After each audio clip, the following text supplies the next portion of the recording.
Robbie passed the pack to me and started the engine. We lit both our cigarettes on the same orange-coiled moon burning at the end of the car's lighter. Our faces were so close our cheeks touched. I looked Robbie straight in the eye and we leaned in to get the cigarettes going. It was awkward. I felt sad for Robbie. I turned around and reached back between the seats. I held Shan's hand. Behind her, I saw a glowing blue ball glowing down the steps and back of the vacant podiatrist office. Grant and the Hoover boys were coming out from the mall. I glanced at Robbie. I was certain he saw the same thing in the rearview mirror. We both knew better than to say anything and have Shan turn around. She'd only start asking questions. Maybe she'd want to confront those punks. In a lot of ways, Shan was tougher than Robbie and me. Maybe the boys were already drunk. I can't be certain of it, but something happened to cause Tyler to let go of the glass globe. I watched the circle of blue light drop like a falling moon. Robbie coughed. Back in the Grasshopper Jungle, blue light splattered everywhere. I'm ready to go home, I said.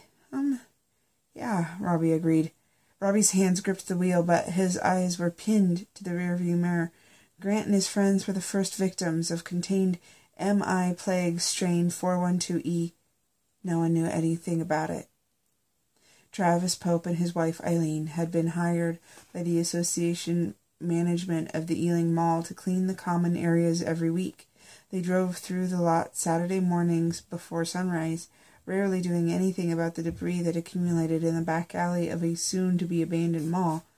That Saturday, Travis and Eileen stopped in Grasshopper Jungle and picked up large chunks of broken glass from the alley. Travis Pope tossed the shards into the dumpster somebody had pushed against the rear wall of the pancake house. Travis cursed the winos and delinquent kids in the town for getting drunk and fucking in public. Travis and Eileen Pope were the fifth and sixth victims of the contained MI plague strain 412E. Nobody knew anything about it.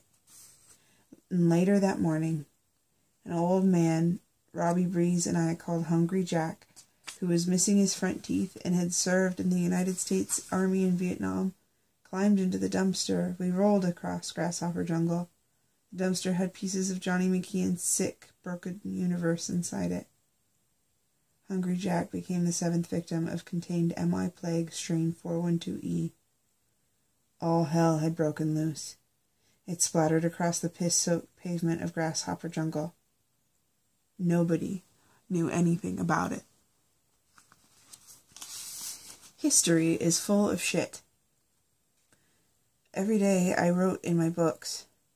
I drew pictures too. That night I drew a plastic flamingo with a spike coming out of its ass, a grimacing lemur, bottles of wine, and a picture of me with my shorts pulled down around my knees.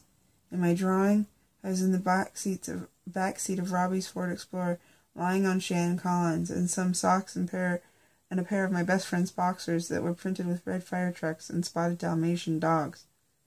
I drew a two-headed boy trapped inside a pickle jar.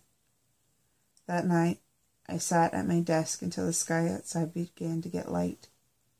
I took off my shoes and socks, and my Orwell's t-shirt too. I always write more accurate accounts of history when wearing as little as possible. It's difficult to avoid the truth when you're undressed. My armpits reeked. I had serious BO. That was also true. Ingrid, my golden retriever, was in my bedroom. She liked to lie down beneath my desk so I could keep my feet bare in her fur. Ingrid, although she could shit better than any dog I knew, a real dynamo, never barked. She was a puppy. She had a tumor on her neck. It made it so she didn't bark, which helped me sneak into the house past curfew countless times. Our house got robbed twice, too. "You're a good dog, Ingrid," I said. I wriggled my toes in her fur. I wrote. Even when I tried to tell everything that happened, I knew my accounts were ultimately nothing more than an abbreviation. It's not that I neglected to write details. I told the truth about Shan's room, the staircase leading down to nothing, what the main ingredients of the Stan Preen pizza are. I wrote what it felt like to have my bare penis pressing upward against the cool skin of Shan Collins' thigh. That was also true. I told about Robbie kissing me. I described it in detail, down to the taste and feel of his tongue. I kept accurate count of the cigarettes we smoked, and described the things trapped inside the jars we found locked up in Johnny McKeon's office. But no historian could ever put everything that happened in a book. The book would be as big as the universe, and it would make multiple countless lifetimes to read. History necessarily had to be an abbreviation. Even those first of men, obsessed with recording their history, who painted on cave walls in Lecco and Altamira, only put the important details down. We killed this big, hairy thing and that big, hairy thing. And that was our day. You know what I mean. My name is an abbreviation. 3 grandfathers back, a man named Chris Zizgerba came to the United States from Poland. People in America did not know what to do with all those consonants and shit in Chris Zizgerba's name. They decided to swap some out for vowels and to take others away from Chris Zizgerba. So my 3 grandfathers back grandfather became Christopher Zerba. I imagined. Sometimes I drew this picture. An official stone building, a repository for all consonants and shit taken from refugees' names when they arrived in the doorstep of the United States of America. It is piled high everywhere with the letters we don't find useful, C's and Z's, in great heaping mounds that look so much like the black and white photographs of luggage or shoes found of World War II. Chris Zizgerba. History, and the United States of America can call him Chris. History is full of shit like that. Chris Zizgerba came to America when he was 17 years old. In 1905, being 17 years old made you a man. In 1969, when Hungry Jack fought in Vietnam, 17 years old was a man. Now, I wasn't so sure. My brother Eric, who was somewhere in Afghanistan, was 22.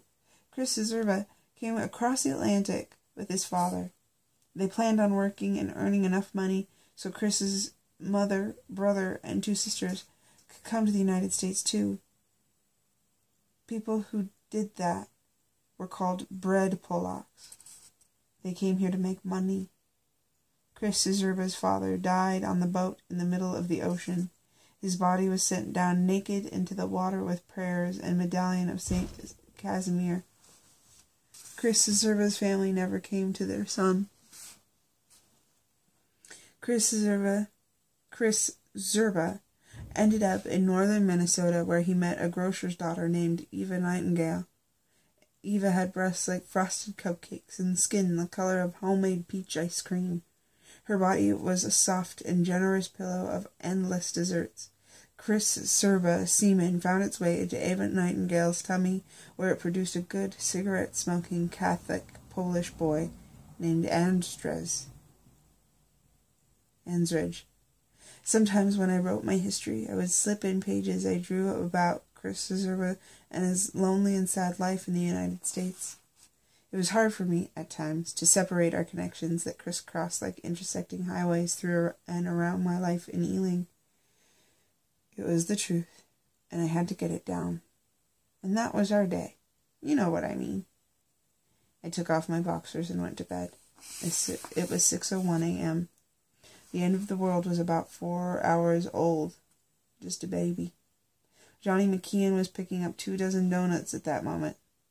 Ali Jungfrau was waking up, trying to decide if he should masturbate or not. It was just after 3 p.m. in Afghanistan.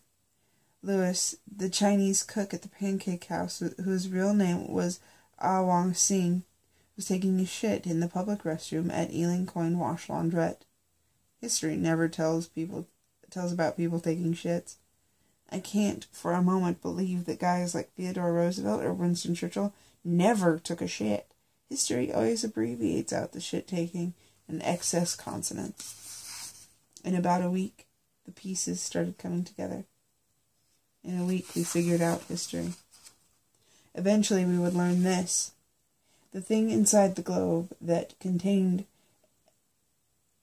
MI plague strain 412E wasn't anything remarkable unless it came into contact with human blood.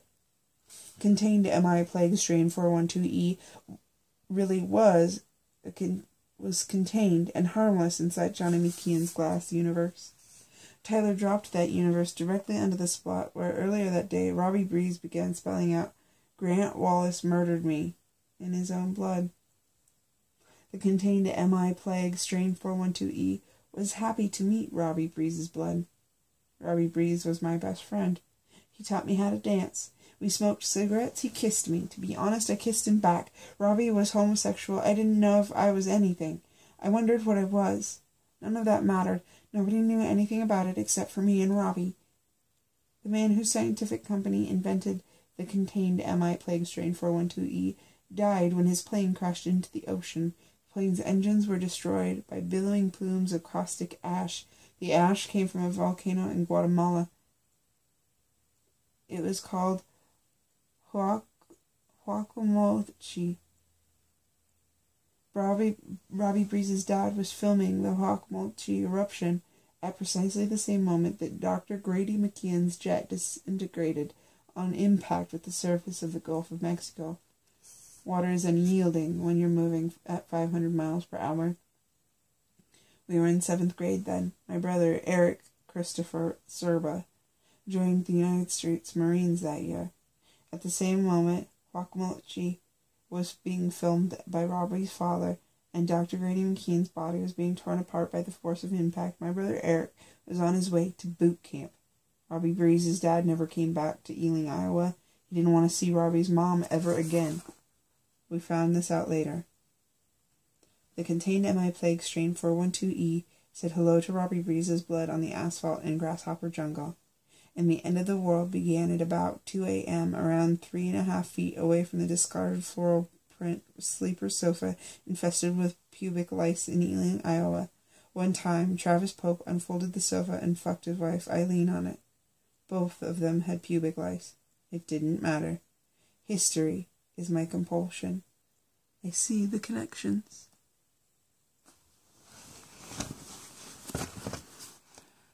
Good night. Good morning.